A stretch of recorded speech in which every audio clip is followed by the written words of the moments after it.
नमस्कार, lead India news में आपका बहुत बहुत स्वागत है। मैं हूं डॉक्टर तरुणा एस गौड़। कभी कभी किसी गांव की मिट्टी में ऐसा बीज पलता है जो एक दिन देश की सबसे ऊंची जमीन का वट वृक्ष बनता है। ऐसी ही कहानी सुप्रीम कोर्ट के जस्टिस सूर्यकांत जी की है, जो अब भारत के मुख्य न्यायाधीश बनने जा रहे हैं। वर्तमान CJI BR गवई ने अपने उत्तराधिकारी के तौर पर जस्टिस सूर्यकांत का नाम सुझा दिया है और कानून मंत्रालय को उनका रिकमेंडेशन लेटर भी भेज दिया है। CJI गवई ने अपनी सिफारिश में लिखा, जस्टिस सूर्यकांत हर तरह से न्यायपालिका की कमान संभालने के लिए योग्य और तैयार हैं। उन्होंने यह भी कहा कि हम दोनों एक ही सामाजिक पृष्ठभूमि से आते हैं, जहां संघर्ष, सीमित साधन और मेहनत के सिवा कुछ भी नहीं था। शायद इसी वजह से उन्हें उन लोगों के दर्द की समझ ज्यादा गहरी है जिन्हें न्यायपालिका की सबसे ज्यादा आवश्यकता है। तो जस्टिस सूर्यकांत के इस कानूनी सफर की शुरुआत कहाँ हुई, वहीं पर चलते हैं। जस्टिस सूर्यकांत का जन्म 10 फरवरी 1962 को हरियाणा के हिसार जिले के एक छोटे से गांव पटवारी में हुआ। स्कूल इतना साधारण था कि वहां पर बेंच तक नहीं थी और सभी बच्चे फर्श पर बैठकर अपनी पढ़ाई किया करते थे। एक बिल्कुल साधारण ग्रामीण जीवन। सुबह पढ़ाई और बचे हुए समय में वो अपने पिता के साथ खेती बाड़ी में हाथ बटाते थे। पहली बार उन्होंने शहर तब देखा जब वो हांसी में 10वीं की परीक्षा देने के लिए पहुंचे। इसके बाद कड़ी मेहनत करते हुए उन्होंने महर्षि दयानंद विश्वविद्यालय रोहतक से लॉ की डिग्री प्राप्त की।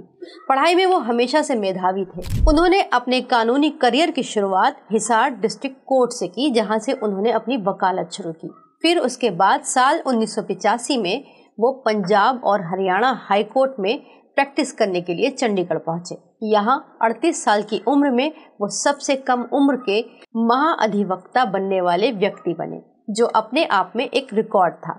और जनवरी 2004 में Punjab and Haryana high court में जज नियुक्त हुए। लेकिन खास बात ये थी कि जज बनने के बाद भी उन्होंने अपनी पढ़ाई जारी रखी।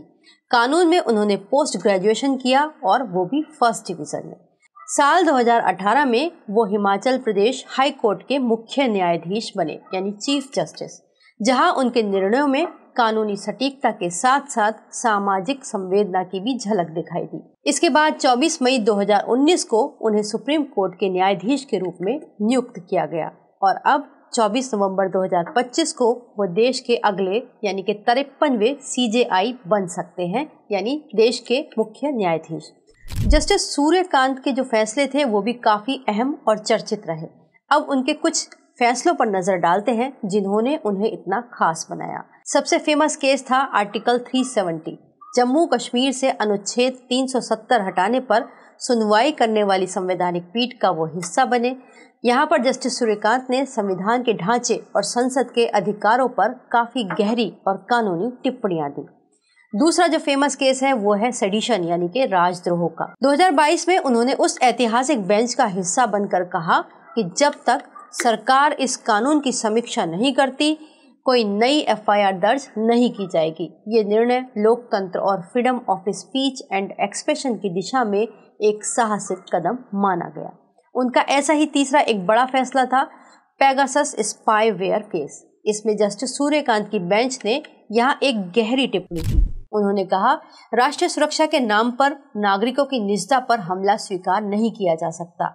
राज्य को सुरक्षा के नाम पर असीमित अधिकार नहीं दिए जा सकते। चौथा जो केस है वो हाल ही में बिहार वोटर लिस्ट का है, जो काफी चर्चित है। इस केस में उन्होंने चुनाव आयोग को निर्देश दिया, ड्राफ्ट लिस्ट से हटाए गए 65 लाख वोटर्स के नाम पब्लिक किए जाए, यानी सार्वजनिक किए जाए। तो इस तरीके से उन्होंने बहुत सारे फैसले दिए। इतना ही नहीं, महिलाओं के प्रति भी उन्होंने एक बहुत अहम कदम उठाया। ऐसे ही एक फैसले में सुप्रीम कोर्ट बार एसोसिएशन और जो दूसरी बार एसोसिएशंस होती हैं, उनके अंदर महिलाओं के लिए 1/3 सीटें रिजर्व करने का भी श्रेय उन्हीं की सिफारिश पर बनता है। छठा जो केस है वो है लोकप्रियता बनाम अश्लीलता। ये भी बहुत फेमस केस था, रणवीर अलाहाबादिया केस। आप सबने इसको सुना होगा। इस केस में उन्होंने कहा था कि लोकप्रियता अश्लीलता की छूट नहीं देती। ऐसा ही 7वां इम्पोर्टेंट उनका केस था मोहम्मद जुबैर केस। इस केस में उन्होंने टिप्पणी करते हुए कहा कि ये देश किसी गैंग ऑर्डर पर नहीं चलेगा। हर नागरिक को अपनी बात कहने का अधिकार है। ऐसे ही नूपुर शर्मा केस में भी उन्होंने कहा था कि भाषण की भी जिम्मेदारी होती है, शक्ति होती है, कई बार शब्दों से भी हिंसा फैल सकती है। ऐसे ही स्वाति मालीवाल केस में भी उन्होंने दिल्ली सरकार की कड़ी आलोचना की थी और कहा था कि क्या मुख्यमंत्री आवास गुंडों का अड्डा बन गया है। जस्टिस सूर्यकांत ऐसे ऐसे फैसले देने वाली पीठ का अहम हिस्सा रहे।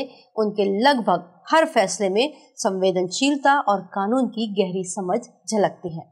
उनके फैसले निर्भीक और साहसी भी हैं। इसीलिए शायद वो इस पोस्ट तक पहुंच रहे हैं जो देश की सर्वोच्च अदालत है, जहां पर इंसाफ की आखिरी उम्मीद जाकर टिकती है। अब जानते हैं कि सीजेआई बनने की ये प्रोसेस आखिर होती कैसे है।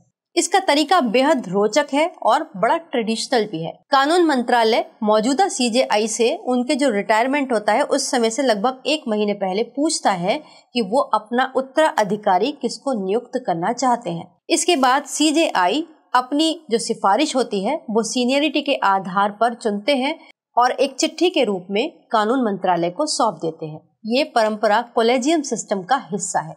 जैसे अब सीजेआई BR गवई ने जस्टिस सूर्यकांत का नाम कानून मंत्रालय को भेजा है। अगर केंद्र सरकार इसे अनुमोदित कर देती है तो 24 नवंबर 2025 को जस्टिस सूर्यकांत देश के 53वें मुख्य न्यायाधीश यानी कि सीजेआई बन जाएंगे। उनका कार्यकाल लगभग 14 महीने का होगा, 9 फरवरी 2027 तक रहेगा। इस तरह से वो हरियाणा से आने वाले देश के पहले सीजेआई बन जाएंगे। वीडियो को लाइक करें, हमारे चैनल को सब्सक्राइब करें। हमारे वीडियो सबसे पहले देखने के लिए बेल आइकन प्रेस करना ना भूलें।